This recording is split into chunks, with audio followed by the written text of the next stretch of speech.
Salam alaikum, coucou à tous, j'espère que vous allez bien. Je vous retrouve aujourd'hui avec une autre partie de la vidéo des préparatifs pour le ramadan. Et aujourd'hui, on va faire ensemble la slata meshouya ou la shleta, c'est comme vous préférez. Cette fois-ci, je vais juste faire cuire le tout pour que je puisse les conserver en fait dans des bocaux. Contrairement à d'habitude, je conserve ma slata meshouya dans le congélateur. Donc comme vous voyez, j'ai déjà lavé mes poivrons et mes tomates. Je les ai mis dans le four à griller. Je vais les tourner pour les faire griller des deux côtés avant de venir les éplucher et enlever toute la peau.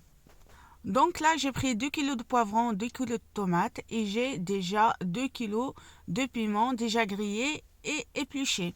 Donc les piments, en fait, c'est les piments de la Tunisie, ils piquent vraiment. C'est pour ça j'ai préféré ajouter des tomates. En général, je fais griller que des poivrons et des piments quand les piments piquent pas trop, mais là, c'est pas du tout le cas. Un piment, en fait, ça fait sauter au plafond.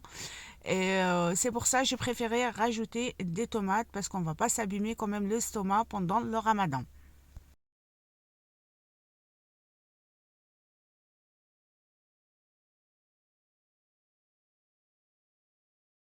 Et voilà, là j'ai tout préparé. Comme vous voyez, là les poivrons que j'ai grillés avec vous, je les ai épluchés et effilochés. Pareil, les tomates, je les ai épluchées. Et là, les piments de la Tunisie que j'ai grillés auparavant. Et là, c'est les oignons que j'ai mixés et mis dans le congélateur. Donc, j'ai pris 5 carrés et je vais venir revenir le tout sur un bon filet d'huile d'olive. Il faut que ça soit vraiment bien chaud avant de venir les mettre dans des bocaux. Donc, je mets tout ce que j'ai préparé et je vais ajouter du sel. Donc le sel, c'est l'équivalent d'une cuillère à soupe, pas bombée bien sûr, hein, faut être raisonnable avec le sel.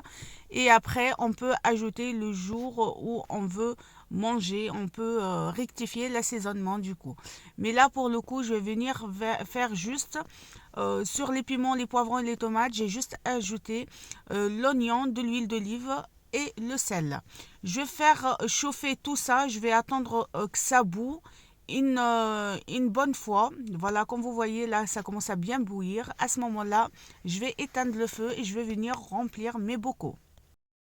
Là, comme vous voyez, mes bocaux, je les ai bien lavés, je les ai bien séchés à l'intérieur comme à l'extérieur. Il me reste qu'à faire vite maintenant pour bien remplir mon bocaux. En fait, il faut bien les remplir au moment où la préparation elle est encore bien chaude pour pouvoir bien fermer et retourner le bocal. Cela permettra à la bonne conservation en fait des aliments qui se trouvent à l'intérieur des bocaux.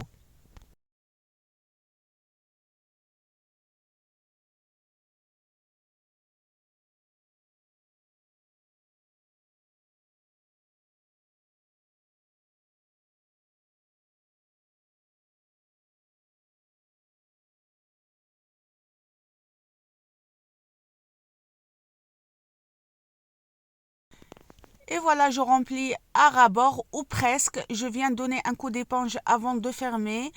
Et après, je ferme, je serre bien le couvercle. Il ne faut pas laisser l'air s'échapper en fait, si vous voulez.